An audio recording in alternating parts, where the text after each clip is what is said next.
아멘. 레위기 8장은 대제사장과 제사장들이 세워져가는 위임식을 기록하고 있습니다. 이 8장의 내용을 한 문장으로 요약하면 오늘 설교 제목과 마찬가지로 거룩함으로 옷을 입다 정도로 정의할 수 있을 것 같습니다. 먼저 대제사장이 거룩하게 되어지는 과정을 봅시다. 우리 성경을 펼치시고 우리 레위기 8장을 함께 살펴보면서 따라오면 좋을 것 같습니다. 먼저 몸을 정결하게 하는 과정을 진행하는데 제일 먼저 하는 것이 뭐냐면 대제사장의 몸을 씻고 또한 속옷을 입고 띠를 띄우고 겉옷을 입고 에봇을 걸치고 그 에봇 위에 띠를 매는 겁니다. 이 제사장의 의복에 보면 이 12지파를 상징하는 보석으로 장식된 흉패를 붙이게 되고 그 흉패 안에는 우림과 둠림이라는 신탁을 나타내는, 다시 말해서 하나님의 뜻을 구하는 도구로 사용되어지는, 또한 우림과 둠림이라는 제비뽑기에 사용되는 재료가 이 흉패 안에 들어가 있습니다. 이 우림과 둠림은 각각 빛과 완전함이라는 뜻을 가지고 있고 통하여서 제사장은 하나님의 뜻을 묻게 되는 거죠. 또한 대제사장이 머리에는 간을 쓰는데 그 간에는 뭐라고 적혀 있냐면 여호와께 성결이라는 글귀가 새겨져 있습니다. 이것은요, 이 대제사장이 직무를 감당하는 동안 그의 몸과 마음이 하나님 앞에서 깨끗해야 함을 나타내는 겁니다. 먼저 제사장의 예복 사진을 한번 보고 말씀을 살펴보도록 하겠습니다. 이게 대제사장이 입고 있는 옷이고 위에 금패로 새겨진 여호와께 성결이라는 띠를 두르고 있습니다. 그리고 가운데 보는 12개의 보석은 이게 흉패인데 그 흉패 안쪽에 우림과 둠림이라는 신탁에 사용되어지는 도구가 있고요. 그리고 그 옷을 다 입고 또 이 흉패의 이 보석들은 12지파를 상징하게 되는데 이 의복에서 하나님께서 이 땅의 모습을 통하여서 우리에게 말씀하시고자 하시는 내용들이 나타나 있다라는 겁니다. 사장의 의복은 대개 이스라엘 백성들이 출애굽하는 가정이었기 때문에 그들의 의복은요 단촐하고 초라합니다. 이동을 계속해야 되기 때문에 최대한 심플하게 옷을 입고 있는 거죠. 하지만 이제 해막이 만들어지고 그 해막에서 이 모든 제사를 주관하는 이 대제사장의 옷은 이스라엘 백성들과 확연하게 구별이 된다라는 겁니다. 왜 하나님께서는 이런 의복을 만드셨을까요? 양쪽 어깨바지, 여기 옆에 보면 끈이 있는데 그 끈에는요 12지파의 이름이 새겨져 있습니다. 이것은 이스라엘 백성들이 대신하여서 이 대제사장이 짊어져야 하는 삶의 무게를 의미합니다. 가슴에 있는 이 흉패는요 이스라엘 백성들의 마음을 이 대제사장이 대변하는 것이기 때문에 그들이 대제사장이 지어야 하는 이스라엘 백성들의 마음의 무게, 즉 죄의 무게를 상징하는 겁니다. 다시 말해서 이 대제사장이 이 옷을 입음으로써 그는 이스라엘 백성들의 삶과 그들의 마음까지도 짊어져야 하는 책임을 가지게 되는 것이죠. 그래서 대제사장에게 요구되어지는 것이 바로 거룩입니다. 이스라엘 백성들을 대표하기 때문에 그 이스라엘 백성들을 대신하여 하나님 앞에 나아가기 위해서는 그는 철저하게 옷부터 그리고 마음까지도 구별된 자로 세워져야 한다라는 거죠. 또한 이 흉패 안에 우림과 둠림이 있다라는 것은 그 모든 결정권, 어떤 것이 옳다, 어떤 것이 그르다를 선택하는 그 결정권이 이 대제사장에게 있는 것이 아니라 그 당시에 지도자에게 있는 것이 아니라 전적으로 하나님께 있음을 나타내는 겁니다. 다시 말해서 대제사장이 제사를 진행하는 가운데 그 모든 것들이 자신의 뜻이 아니라 하나님 앞에서, 또한 이 우림과 둠림이라는 뜻처럼 빛과 완전함으로 하나님 앞에 나아가야 되는 것을 의미하는 것이죠. 아론이 이 대제사장의 의복을 입으면서 어떤 생각을 했을까요? 한번 곰곰이 생각해 보면 좋겠습니다. 영국의 희극 배우였던 이 찰리 채플린이 한 말이 있습니다. 나는 그 배역에 대해 전혀 감을 잡지 못했다. 그러나 내가 옷을 입는 순간 의상과 분장은 마치 내가 그 인물이 된 것처럼 느끼게 해주었다. 나는 그 인물을 알아가기 시작했고 무대에 올라서는 순간 내 안에 그는 완전한 인물로 태어났다라고 말합니다. 이 아론이 우리가 지금 말씀을 앞에 다 살펴보진 않았지만 출애굽하는 과정에서 보여주었던 아론의 모습은요, 우유부단하고 대표적인 실패한 리더의 모습들을 많이 보여줍니다. 모세가 시내산에서 하나님의 언약을 받으러 갔을 때 이스라엘 백성들이 우상 숭배를 하지 않습니까? 금송아지를 만들어서 섬기는데 그 중심에 아론이 있었다라는 거죠. 심지어 모세가 하는 많은 일들에 이 아론이 딴지를 걸고 모세의 건의에 도전하는 모습들도 많이 보입니다. 하지만 그를 하나님께서 대제사장으로 삼으시고 또한 그의 아들들도 제사장으로 삼으시는 거죠. 이 대제사장의 의복을 입었을 때 이 아론은 지금까지 살아왔던 모든 모습들, 우유부단한 모습들, 우상숭배의 중심에 있었던 모습들, 흠이 많았던 모습들을 이제는 모두 다 하나님 앞에 내려놓고 하나님께서 원하시는 삶을 살아내는 거룩한 자로 살아가야 하는 막중한 책임이 지어졌다라는 겁니다. 그의 행동과 마음가짐이 하나님의 뜻에 부합하지 않는다면 그는 하나님 앞에서 즉각적으로 심판을 받게 되는 자리에 놓여 있고, 그것이 바로 그가 감당해야 되는 대제사장의 직분인 거죠. 이 레위기 8장의 말씀을 읽다 보면 반복적으로 등장하는 표현이 거룩하게입니다. 이 거룩하다라는 말이 뜻이 뭘까요? 우리가 자주 말씀드렸죠. 구별입니다. 어떻게 하나님께서는 이 대제사장을요, 이스라엘 백성들과 구별하셨을까요? 이스라엘 백성들에게 보여지지 않는 더 큰 잣대의 도덕적인 모습과 또 하나님께서 명령하시는 그 명령들을 온전히 지켜 행하는 것으로 이 아론을 구별하셨다라는 겁니다. 마음의 뜻과 생각까지도 이 대제사장은 하나님 앞에 구별하여 드리는 존재가 되어야 하는 거죠. 그래서 거룩은요, 하나님께 나아가기 위한 가장 핵심이 되는 요소입니다. 그것을 위해서 하나님은 이런 복잡한 가정들과 여러 가지 규칙들을 아론에게 말씀해 주시고 그것을 지킬 것을 요구하는 것이죠. 그래서 제사를 드리는데 사용되는 성물도 또한 그 제사를 집도하는 이 아론도 하나님은 거룩하게 세우시기 위하여서 이 위음식 가운데 간유도 붓고 하나님께서 명령하신 명령들을 지켜 행하는 그런 매뉴얼들도 계속해서 숙지하도록 만드는 겁니다. 그만큼 한 사람의 제사장을 세워가는 일이 힘들다라는 거죠. 그리고 또 그 대제사장은 이스라엘 백성들을 대표하는 자리이기 때문에 더 큰 거룩함이 요구되어진다라는 겁니다.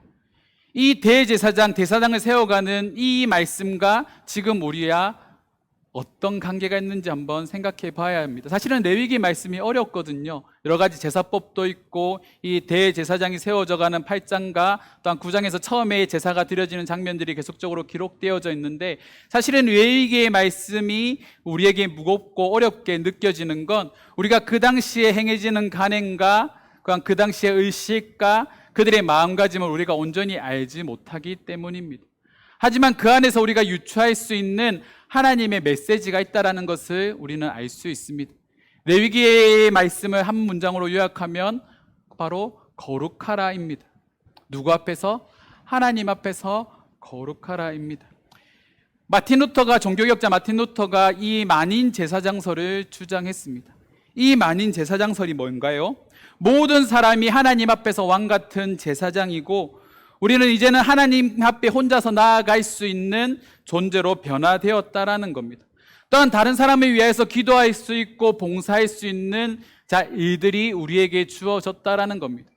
구약에서는 이 대제사장을 통하여서 행해지던 그 일들이 예수 그리스도의 대속의 죽음을 통하여서 저와 여러분들에게 그 역할이 위임되어졌고, 우리들은 하나님 앞에 자연스럽게 이 기도를 통하여서 예배를 통하여서 나아갈 수 있는 존재, 또한 다른 사람을 위하여서 기도할 수 있는 존재로 우리가 변화되어졌다는 겁니다. 이것이 루터가 주장했던 만인 제사장설의 핵심 내용입니다.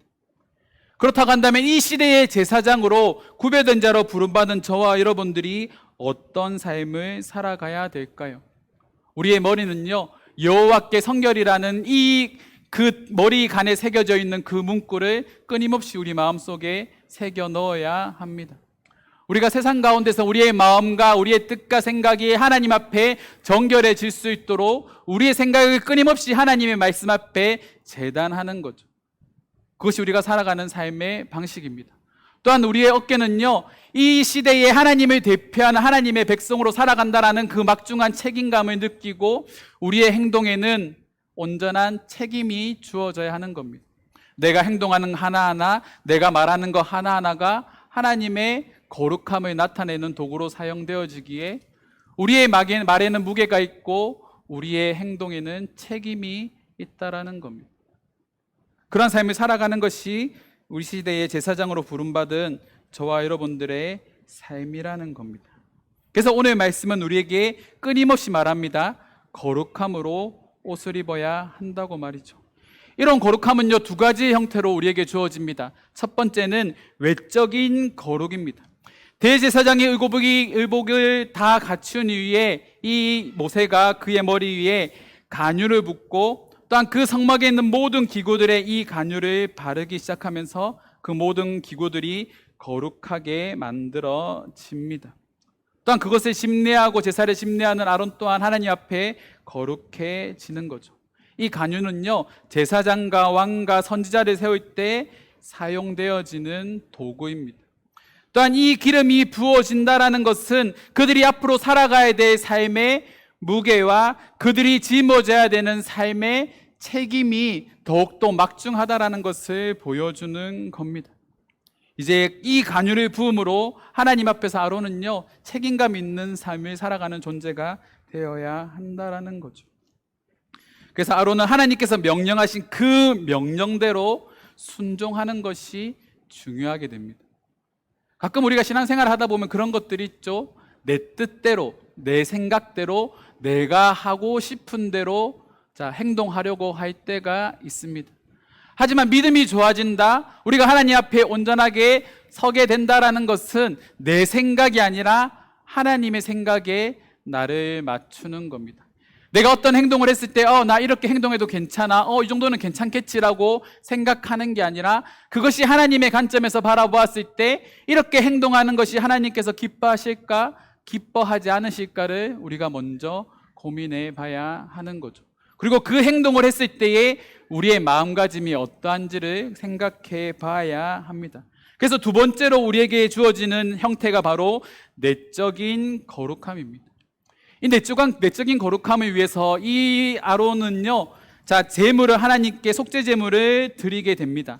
일단 그 수송아지를 가지고 와서 이 제물을 하나님 앞에 드리기 전에 이 대제사장과 제사장들은 이 제물의 머리 위에 손을 얹고 안수 기도를 하는데, 이것은 죄의 전가, 이 아론과 그의 아들들이 짊어져야 하는 죄에 대한 책임을 이 수송아지가 대신 지고, 이 수송아지는 하나님 앞에 드려지는 번제와 하제와 속죄제가 되어서 그들의 죄가 하나님 앞에 사해지는 것을 의미하게 되는 것이죠.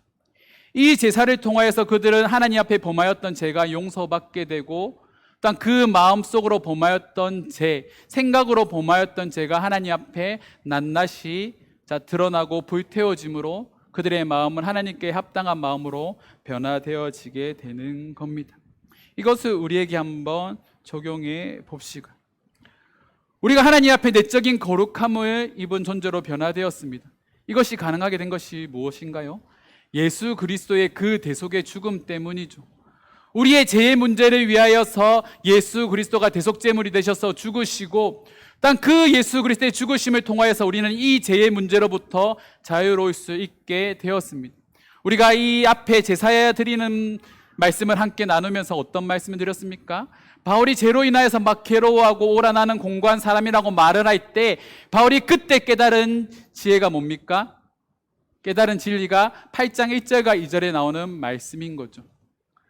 하나님 앞에서 우리가 예수 그리스도로 말미암아 하나님은 더 이상 우리의 죄를 정죄하지 않으신다라는 겁니다. 우리의 죄를 문제 삼지 않으신다라는 거죠. 우리가 날마다 죄의 문제로 고민하고 힘들어하고 괴로워하는 우리의 모습 가운데 예수 그리스도를 통하여서 하나님께서 우리의 모든 죄들을 사하여 주셨기 때문에 바울은 그 진리를 깨닫게 되었을 때에 자신은 기뻐할 수 있다라고 말을 하는 겁니다. 바울은 자신의 마음을 괴롭혔던 이 죄의 문제가 그리스도의 대속의 죽음을 통하여서 완전히 해결되어졌던 것처럼 이 제사장들이 이 마음의 문제, 이 죄의 문제를 해결함으로써 하나님 앞에 그들의 마음을 온전히 드리는, 또한 그 제사를 온전히 드릴 수 있는 존재로 그들을 빚어간다라는 겁니다. 왜냐하면 하나님께서는 우리의 마음을 감찰하시는 분이기 때문에 이 대제사장이 그 마음속에 흠이 있거나 죄가 있다라는 것은 우리의 마음을 감찰하시는 하나님 앞에 나아갈 때 그것이 그대로 적나라하게 드러난다라는 겁니다. 그래서 대제사장이 지성소로 들어갈 때 그가 죽었다라는 것은 그가 하나님 앞에 거룩하지 못한 모습, 죄를 가지고 하나님께 나왔다라는 것을 상징한다라는 겁니다. 이처럼 우리는요, 외적인 거룩함과 내적인 거룩함을 위하여서 끊임없이 힘써야 하고, 또한 그런 삶을 하나님께 온전히 드리기 위하여서 끊임없이 노력해야 합니다. 그래서 바울은 에베소서 4장 24절 말씀에 다음과 같이 말합니다. 우리 함께 읽겠습니다. 하나님을 따라 의와 진리와 거룩함으로 지으심이 받은 새 사람을 입으라. 바울이 뭐라 말하는가요? 하나님을 따라서 뭐를 입으라고요? 의와 진리와 거룩함으로 지으심이 받은 새 사람을 입으라고 말합니다. 이게 뭘까요? 전인격적으로 우리의 생각과 우리의 행동이 하나님을 따라야 됨을 말합니다. 여기서 말하는 의는 나의 의가 아니라, 나의 생각, 내가 옳다고 생각하는 것이 아니라 하나님께서 옳다고 생각하시는 그것을 행하는 것입니다. 또한 이 진리는 뭡니까? 바로 진리이신 예수 그리스도를 믿는 믿음을 의미하는 거죠. 그것들을 우리가 갖추게 되었을 때 우리는 거룩함으로 지으심을 받은 새 사람이 되는 겁니다. 다시 말해서 우리가 하나님 앞에서 새 사람이 된다는 것은 우리의 의와 우리가 원하는 진리대로 살아가는 것이 아니라 철저하게 하나님께서 우리에게 요구하시는 의와 믿음대로 살아가는 그 삶을 살아갈 때에 우리가 하나님 앞에서 새 사람이 되는 것이죠. 이게 참 중요한 포인트입니다. 방금 전에도 제가 말씀드렸다시피 우리의 생각은 중요하지 않습니다. 우리가 신앙생활을 할 때에 우리가 믿음이 좋다라고 평가되어지는 그 모든 것들은 나의 생각과 나의 방법대로 살아가는 삶이 아니라 철저하게 하나님의 말씀에 따라서 살아가는 삶을 살아갈 때에 우리는 그 사람을 향하여 믿음이 좋다라고 말을 하는 거죠. 바울은 이것을 새 사람을 입는다라고 말합니다. 이 새라는 말도 우리가 한번 생각해 볼 필요가 있는 거죠. 완전히 갈아엎는 겁니다. 이전에 살아왔던 삶의 방식이 아니라 새로운 생각과 새로운 행동을 하는 새로운 삶을 살아가는 존재로 우리가 완전히 바뀌게 되는 것이 바로 새 사람이 된다라는 거죠. 이 새 사람이 되는 순간 하나님께서 명령하신 것들을 지켜 행하고 그리스도라는 진리를 믿는 믿음으로 살아가는 삶, 거룩한 삶을 살아가는 것이 새 사람이 되는 겁니다. 우리가 하나님 앞에서 새 사람이 된다라는 것은 그와 같은 과정을 거치는 거죠. 아론은 그와 같은 새 사람이 되기 위해서 하나님께서 명령하신 것들을 준행하기 시작을 합니다. 제사를 지내다 보면 그 일이 가중되게 느껴질 때도 있고 매일 그 피비린내 나는 피냄새를 맡아야 되고 그 여러 가지 제사의식, 복잡한 제사의식을 숙지하는 과정에서도 짜증나고 힘들지 않겠습니까? 우리가 공부해봐서 알잖아요. 여러분 공부하는 게 쉽습니까? 우리 군목께서 웃고 계신데 공부가 제일 쉬웠던 사람이 아닐까? 저는 공부가 참 어렵더라고요. 공부에는 다양한 공부가 있겠죠. 그냥 지식을 쌓는 공부도 있고 세상에서 배우게 되는 공부도 있겠지만 저는 후자가 좋습니다. 세상에서 배우는 공부가 더 재밌는데 그것을 숙지해 가는 게 쉽지 않다라는 거죠. 기술자가 기술을 연마하는 데도 많은 시간들이 걸리고요. 그리고 그 기술을 연마하는 시간이 길어지면 길어질수록 뭐가 됩니까? 전문가가 되는 겁니다. 하나님께서 아론에게 요구하시는 게 그런 전문가다운 모습입니다. 그냥 대충 숙지하고 내가 생각하기에 이 정도만 하면 되겠지라고 행동하는 사람이 아니라 하나님께서 요구하시는 1부터 10까지 토시 하나 틀리지 않고 그거대로 그것을 준행할 수 있는 사람으로 아론을 만들어 가신다라는 거죠. 그것이 그에게 요구되어지는 거룩한 삶입니다. 그렇다고 한다면 우리가 세상 속에서 거룩한 하나님의 대사장의 직분을 감당해야 되는데, 그 제사장의 직분을 감당하기 위해서 우리가 어떻게 살아가야 될까요? 간략한 예를 들어서 이 술과 담배의 문제에 대해서 우리가 한번 생각해 봅시다. 많은 그리스도인들이요, 그리스도인이라고 말하지만 술과 담배를 즐기고 있습니다. 드러나지 않는 곳에서 여러분들 다 음주감을 즐기고 계시지 않습니까? 네, 그렇게 살아가는 것이 우리의 모습입니다. 술과 담배의 문제는 한국 기독교가 들어온 이후에 금지 사항으로 자리 잡혔습니다. 이 주일이 되면 이 한국 사람들이 뭘 좋아합니까? 음주가무를 되게 좋아하잖아요. 주일이 되면 사람들이 토요일에 일주일 동안 6일 동안의 힘든 노동생활을 마치고 토요일만 되면 술에 완전 떡이 돼서 주일에 예배에 나오는 겁니다. 일단 삶의 낚시 없으니까 이 담배가 이게 하나의 문화로 많이 잡혀 있으니까 주일이 되면 교회 안에 왔는데 담배 냄새가 가득한 거죠. 어떤 사람들은 술에 취해 있고 어떤 사람들은 담배에 쩔어서 교회 안에 들어오면 술 냄새, 담배 냄새가 가득했다라는 것입니다. 그 모습을 보고 이 선교사님들이 생각한 거죠. 과연 이것이 옳은 모습일까? 하나님 앞에 온전한 예배를 드려야 되는데 한국 사람들의 특징이 절제하지 못하는 거지 않습니까? 절제하지 못한 상태에서 곤드레 만드레가 되고 술 냄새, 담배 냄새를 풍기면서 주일에 예배 드리러 나왔는데 예배가 온전히 드려지지 않으니까 술과 담배를 하지 말라라고 금기시킨 겁니다. 그래서 이 두 가지를 금기시키는 과정에서 계속해서 잊어버리니까 그것을 잊지 않도록 노래로 만들고 계속해서 그 노래를 이렇게 읊조림으로 해서 술 마시면 안 돼, 담배 피면 안 되라고 계속적으로 이 당시 한국 사람들을 이렇게 세뇌시킨 거죠. 그리고 그게 몇십 년이 지나면서 하나의 문화로 자리 잡히게 되었습니다.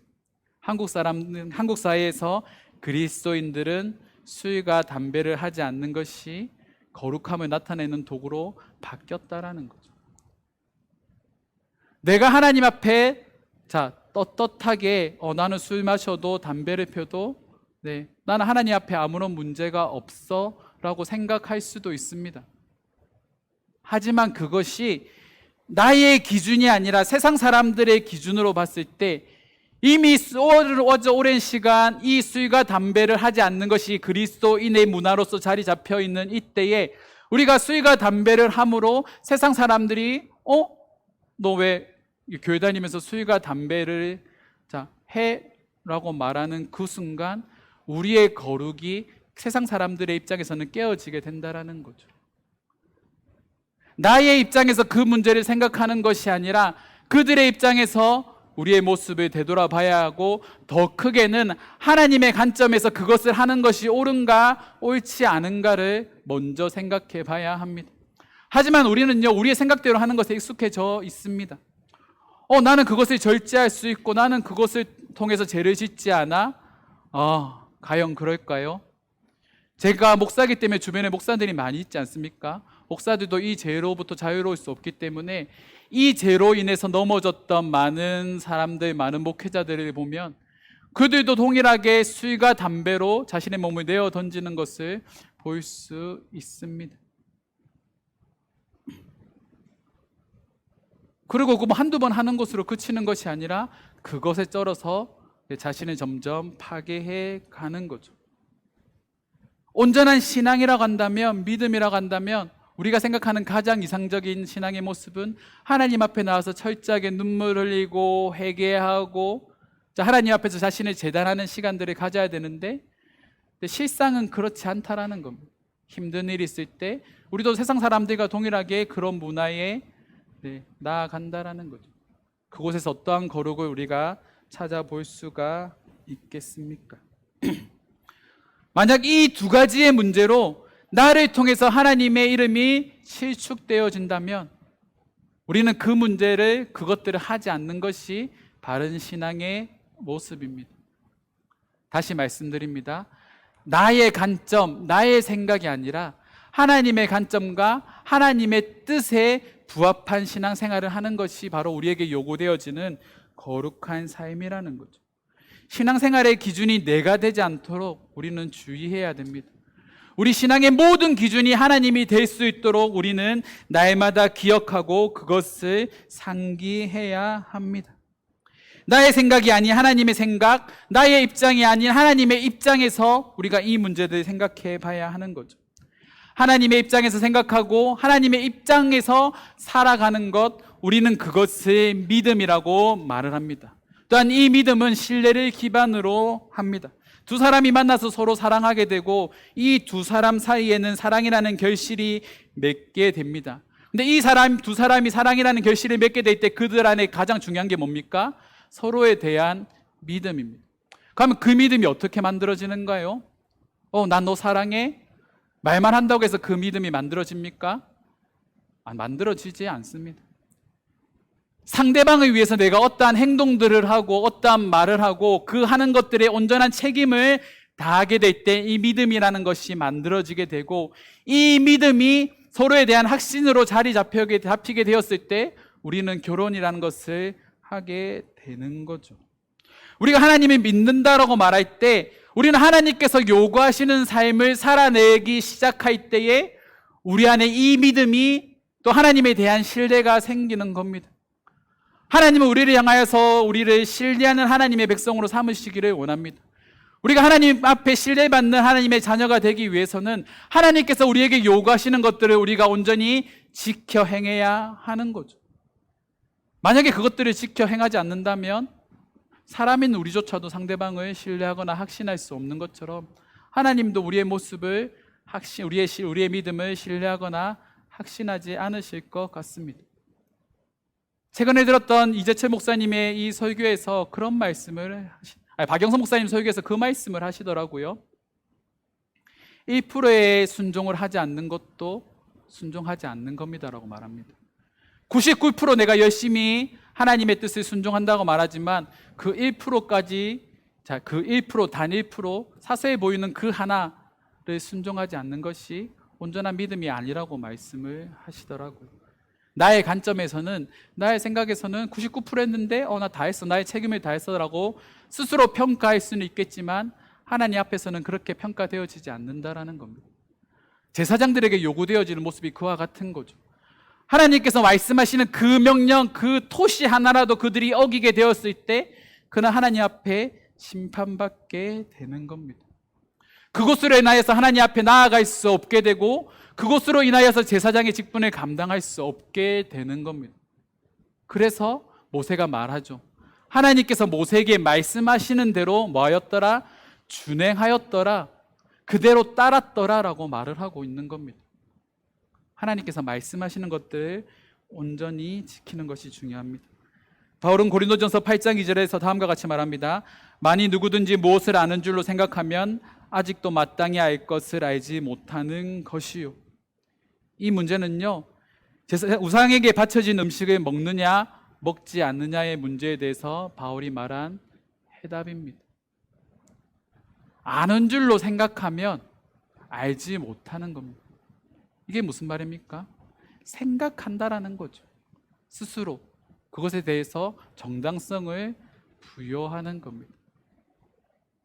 스스로 그 문제에 대해서 정당성을 부여하는 것, 우리에게 요구되어지는 삶이 아닙니다. 하나님께서 보셨을 때 그것이 옳은지 옳지 않은지를 판단하는 것이 중요한 문제라는 거죠. 지금의 신앙생활의 수준에 만족하는 믿음은 우리를 성장시키지 못합니다. 우리 하나님께서 우리에게 요구하시는 장성한 믿음의 분량대로 자라가기 위해서 하나님의 말씀 앞에 끊임없이 우리를 훈련시키고 또한 그 말씀 안에서 자라가는 것이 우리에게 중요하다라는 겁니다. 그런 삶을 살아가는 저와 여러분들이 되기를 원합니다. 그렇게 해야지만 우리가 세상 속에서 거룩함을 드러낼 수 있다라는 겁니다. 거룩함은 우리 안에서만 드러내는 것이 아니라 세상 속에서 드러나야 한다라는 거죠. 지난주에 대선이 끝났습니다. 이 국민의힘 윤석열 대표가 대한민국 20대 대통령으로 선출되었습니다. 이 대통령이 선출되어져 가는 과정을 보면서 여러분들 어떤 생각을 하셨습니까? 1번과 2번 정말 치열하게 막 접전을 했잖아요. 저도 그거 3시까지 보고 잤거든요. 근데 그 대선이 이제 진행되어지는 그 과정에서 여러분들의 토론이 있었지만 그 토론에서요, 이게 서로에 대한 과거의 죄, 현재의 죄, 심지어 그가 나중에 짓게 될 미래의 죄까지 온갖 그들의 잘못했던 것들이 다 드러나기 시작을 했습니다. 그 모습들을 보면서 참 무섭더라고요. 숨겨져 있는 그 죄까지, 겉으로 이렇게 말하지 않으면, 내가 말하지 않으면 나타나지 않는 그 죄까지도 어떻게 찾아냈는지 서로를 향하여서 그들의 죄를 문제 삼고 비방하기 시작하는데 그 모습들이 참 무서웠습니다. 왜냐하면 우리가 하나님 앞에 섰을 때의 우리의 모습이 그와 같다라는 거죠. 내 생각에는 괜찮은데, 나는 아무렇지 않은데, 나는 그것이 다 해결되었다고 생각하고 있었는데, 그것을 문제 삼고 그것들을 통해서 대통령의 자격이 없다라고 말하는 그 사람들의 모습 속에서 우리의 모습을 비춰보면 나는 괜찮은 사람이야, 괜찮은 신앙생활을 하고 있는 사람으로 스스로 생각할지는 모르지만, 하나님은 우리의 그 깊은, 우리의 과거에, 우리의 나만 알고 있는 그 은밀한 죄의 문제까지도 하나님은 여전히 그것을 지켜보시고 그것을 평가하고 계시고 있다라는 사실입니다. 우리의 모습이 하나님 앞에 낱낱이 드러나게 되는 거죠. 이 대통령이라는 자리는요, 더 큰 도덕성이 요구되어집니다. 그들이 이렇게 계속 말하는 게 뭡니까? 도덕적이지 않다, 윤리적이지 않다, 상식적이지 않다, 불의를 행했다라는 것이죠. 그들에게 이 대통령의 직무를 감당할 수 있는 자질과 막중한 책임이 그들에게 없다라고 서로를 향해서 비방하는 것처럼, 하나님은 이 죄의 문제 앞에서 우리를 향하여 그것들을 지적하시는 겁니다. 하지만 문제는 뭡니까? 그것을 지적하시는 이유인 거죠. 대통령 후보들은 서로를 깔아뭉개기 위해서, 더 이렇게 낮추기 위해서 그 문제들을 지적하지만, 하나님의 말씀을 통하여서 우리의 죄의 문제를 지적하는 것은 우리가 하나님 앞에 더욱더 거룩한 사람으로 세워지기를 원하신다라는 겁니다. 그리고 그 모습을 세상 사람들이 지켜보기를 원하시는 거죠. 레위기 8장 30절 이후의 말씀을 보면 이 백성들은 하나님과 제사장들이 언약을 맺는 장면을 그대로 지켜보고 있습니다. 위임식은 일주일 동안 진행되어지고, 이 위임식이 진행되어지는 동안 제사장들은 회막문에 머물며 하나님께서 명령하신 것을 다 지키게 되는데, 그 모습들을 백성들이 지켜보고 있다라는 겁니다. 그것이 중요한 거죠. 그들이 실수를 하고 있는지 하고 있지 않은지, 그들이 딴짓을 하고 있는지, 아니면 우리가 은밀하게 잘하는 코를 파고 있는 그런 행동들 있지 않습니까? 그런 사소한 행동들 하나까지도 이스라엘 백성들이 다 지켜보고 있다라는 겁니다. 얼마나 부담되고 얼마나 그 시선들이 힘들겠습니까? 하지만 그 모든 시선들, 그들이 이 제사장들이 바라보는 그 모든 것들에 대한 무게감들도 이 제사장들이 감당해야 되는 삶의 무게라는 거죠. 그들은 철저하게 하나님 앞에서 살아가는 삶이 무엇인지를 이 위임식이 진행되는 동안 이스라엘 백성들에게 보여줘야 됐고, 그들의 모습은 또한 이후에 이스라엘 백성들이 살아가야 되는, 하나님의 말씀에 따라 순종하는 삶을 살아가야 되는 표본이 된다라는 겁니다. 다시 말해서 이것들 또한 우리가 한번 적용해 본다면, 우리가 밖에서 세상 사람들 속에서 신앙생활하는 우리의 모습이 세상 사람들이 신앙생활을 하는 사람들은 이러한 모습이라고 평가되어지는 표본이 된다는 거죠. 그것이 우리가 살아가야 되는 믿음의 삶의 책임입니다. 앞서 말씀드렸다시피 나의 관점이 아니라 하나님의 관점에서 생각하고, 또한 그것대로 살아내는 우리의 삶을 통하여서 세상 사람들이 하나님은 이런 분이시구나, 그리스도인은 이런 사람이구나 라는 것들을 인식할 수 있도록, 인식을 넘어서 각인되어질 수 있도록 우리는 세상 속에서 그러한 거룩한 삶을 살아가야 한다라는 겁니다. 수많은 사람들이요, 이 믿음이라는, 이 거룩함이라는 것을 교회라는 공간 안에 한정지어서 살아왔습니다. 죄송합니다. 욕할 자격은 없지만, 앞서 우리 대한민국 그리고 수많은 전 세계의 기독교가 걸어왔던 이 거룩함이 무너진 이유가 뭐냐면 그들은 자신만의 탑을 쌓아서 그 거룩함을 자신들 안에서만 유지했다라는 겁니다. 교회의 크기를 키우고 또한 교회의 수적인 성장을 위해서 헌금을 강요하기도 하고 온갖 불의를 행하는 그 모든 문제들을 통하여서 교회의 위신이 완전히 무너져 내렸다라는 거죠. 하지만 그 안에는 하나님의 뜻이라는 아름다운 포장들이 포함되어 있었습니다. 하지만 그 모든 것들을 하나님께서 이 코로나로 인하여서 다 깨뜨리신 것 같습니다. 이제 우리의 믿음이 드러내야 되는 곳은 바로 하나님께서 우리에게 요구하시는 세상입니다. 우리의 믿음은요, 갇혀있는 믿음이 아니라 열려있는 믿음으로 세상 속에서 성도의 거룩함을 드러내는 존재로 우리가 살아가야 한다라는 겁니다. 그 일을 위해서 우리가 무엇을 해야 될까요? 끊임없이 말씀을 먹어야 하는 겁니다.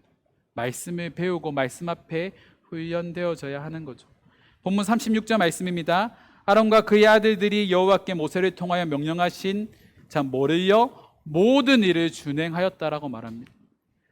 모세가 명령한, 하나님께서 명령하신 것들을 내가 선택해서 준행한 것이 아니라 뭐 했다고요? 모든 것을 준행했다라고 말합니다. 100%의 순종이 요구되어졌고 100%의 순종을 그들이 해냈다라는 거죠. 이것이 그들의 믿음을 자라게 만들었다라는 겁니다. 우리가 끊임없이 하나님의 말씀을 읽고 그 말씀을 묵상하고 그 말씀을 숙지함을 통하여서 말씀이 나를 만들어 가는데 그 말씀을 통하여서 내가 빚어지게 되고 한 사람의 그리스도인으로 세워지기 위해서 나는 끊임없이 그 말씀 앞에 나를 재단하고 그 말씀대로 살아가기 위하여서 발버둥 쳐야 된다라는 거죠. 하나님의 말씀이 우리 마음 가운데 많이 새겨져 있으며 많이 새겨져 있을수록 우리는 하나님 앞에 거룩한 성도로 살아갈 수 있게 된다라는 겁니다. 수많은 상황 가운데서 말씀으로 우리를 만들어 가시는 그 하나님이요, 수많은 말씀과 또한 성령님의 내적 조명하심과 우리의 선한 양심을 통하여서 그 말씀들을 깨닫게 하시고 그 말씀들을 통하여서 우리의 죄를 지적하시고 그 말씀들을 통하여서 우리가 살아가야 될 삶의 방향을 제시해 주실 때 우리는 그것을 전적으로 순종할 수 있는 믿음이 우리 가운데 있어야 한다라는 거죠. 그것이 나를 온전한 그리스도인으로 만들어가는 겁니다. 구약에서 가장 믿음 좋은 사람으로 평가되어지는 다윗이라는 왕이 있습니다. 그 다윗의 삶을 한마디로 정의하면 다윗은 말씀에 순종하는 삶을 살아가는 자였다라는 겁니다. 시편 119편에 보면 바울이 반복적으로 사용하는 표현이 있습니다. 주의 말씀이라는 표현입니다. 주의 말씀, 주의 율례, 그런 표현들을 바울이 계속적으로 다윗이 강조를 하면서 그가 살아왔던 삶의 방식에 대해서 바울은 시편 119편에서 그런 말을 하고 있습니다. 그가 파란만장한 삶을 살아오면서 겪었던 그 수많은 문제들, 자식이 자식을 죽이려고 하고 또한 밧세바를 병하는 죄를 범하고 그가 노년에 행하였던 잘못된 그 모든 문제들 앞에서 바울이 다윗이 자신의 모습을 이렇게 평가하는 그 모든 기준에 무엇이냐면 바로 주의 말씀이 있었다라는 거죠. 그래서 다윗은요, 시편 119편 105절 말씀에 주의 말씀은 내 발의 등이요 내 길의 빛이라고 말을 합니다. 그가 철저하게 하나님의 말씀 앞에 자신의 삶을 비추었고 자신이 잘못을 범했을 때도 그 잘못을 지적하는 것은 바로 자신이 읽었던 하나님의 말씀이었다라는 겁니다. 자기가 실패하고 좌절을 경험하게 되었을 때 그 모든 것들을 이겨낼 수 있는 원동력도 바로 주의 말씀이었다라는 겁니다. 다윗이 위대한 구약에서 말하는 위대한 왕이 될 수 있었던 것은 그가 철저하게 하나님의 말씀에 순종하는 사람이었기 때문입니다. 끊임없이 자신의 삶을 말씀 앞에 재단하는 사람이었기 때문인 거죠. 이 시대에 하나님께서 우리에게 요구하시는 삶도 이와 같은 삶입니다. 실수할 수 있고 넘어질 수 있습니다. 우리는 완벽하지 않은 존재이기 때문에 넘어질 수 있는 거죠. 하지만 그런 넘어짐에 앞서서 우리가 우리의 삶을 되돌아볼 때 무엇으로 그 문제를 해결할 수 있을까요? 하나님의 말씀이라는 겁니다. 하나님의 말씀이 나를 인도할 수 있도록 그 말씀 앞에 나를 재단하고 심지어 내가 기쁠 때나 내가 고난 가운데 있을 때라도 그 말씀을 통하여서 나를 이끌어 세우시고 일으켜 세우시고 나를 인도하시는 그 하나님의 은혜를 우리가 경험하게 되었을 때 그 삶들을 통하여서 우리가 믿음의 사람으로 점점 세워지게 되는 거죠. 다윗은 말씀대로 사는 삶을 통하여서 하나님께서 자신의 삶을 확실하게 인도하신다라는 사실을 경험을 통하여서 깨닫게 되었습니다. 우리에게도 이런 삶이 요구되어집니다. 하나님의 말씀대로 순종하는 삶을 통하여서 우리의 삶을 인도하시는 하나님을 경험하는 그런 시간들이 많아지게 되기를 주님의 이름으로 축원합니다. 그 시간들을 통하여서 우리가 거룩함이라는 옷을 입게 되는 거죠. 말씀을 정리하겠습니다. 믿음은요, 성령을 통해서 우리에게 주어지게 됩니다. 우리가 여러 말씀들을 통해서 살펴보았던 것처럼 믿음은 나의 의지와 나의 노력으로 주어지는 것이 아니라 전적인 하나님의 선물입니다. 하지만 이렇게 선물로 주어진 이 믿음의 질은요, 여러분들의 의지를 통하여서 깊어집니다. 우리가 하나님 앞에 거룩함으로 살아내기 위하여서 우리의 의지를 하나님 앞에 온전히 드릴 때 우리의 믿음이 깊어지게 되는 거죠. 이 사실을 여러분들 잊지 않았으면 좋겠습니다. 우리는 우리의 믿음이 깊어지기 위해서 끊임없이 노력해야 됩니다.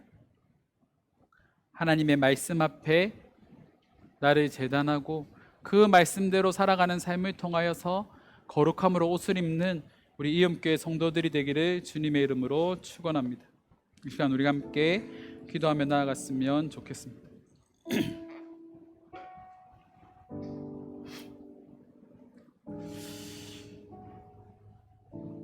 여러분, 믿음 생활을 하는 것, 예수를 믿는 것처럼 믿는 삶을 살아내는 것 여러분들 지금 쉽게 느껴지고 있다면 여러분의 신앙을 한번 되돌아봐야 됩니다.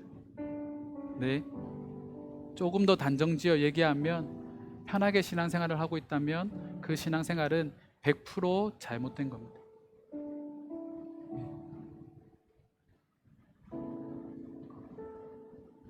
절대로 우리가 바른 믿음 앞에 서면 우리의 신앙생활이 편할 수가 없습니다. 왜냐하면 말씀이 끊임없이 우리를 치거든요. 끊임없이 말씀을 통해서 우리에게 요구되어지는 삶들이 있거든요. 그것을 살아내는데 어떻게 우리가 신앙생활할 때 편할 수가 있겠습니까? 매일 삶 속에서 우리는 부담감을 가지고 살아가야 되고요, 매일 삶 속에서 우리는 하나님께서 우리에게 말씀하시는 거룩한 부담감으로 헌신하고 희생하고 포기하는 삶을 살아내는 것이 우리의 일상이 되어야 됩니다. 그렇기 때문에 신앙생활은 결코 편하지 않습니다. 우리의 신앙생활 한번 되돌아봅시다. 우리가 하나님의 말씀에 온전히 준행하면서 신앙생활을 했는지 아니면 나의 생각과 방법대로 신앙생활을 했는지 우리의 모습을 한번 되돌아봅시다. 그리고 그렇게 기도했으면 좋겠습니다. 하나님, 나의 방법이 아니라 하나님의 방법대로 신앙생활을 하기를 원합니다. 내가 편한 방식대로 신앙생활을 하는 것이 아니라 하나님께서 우리에게 요구하시는 방식대로 신앙생활을 하기 원합니다라고 우리 함께 기도하며 나아가는 시간이 되기를 원합니다. 함께 기도하겠습니다.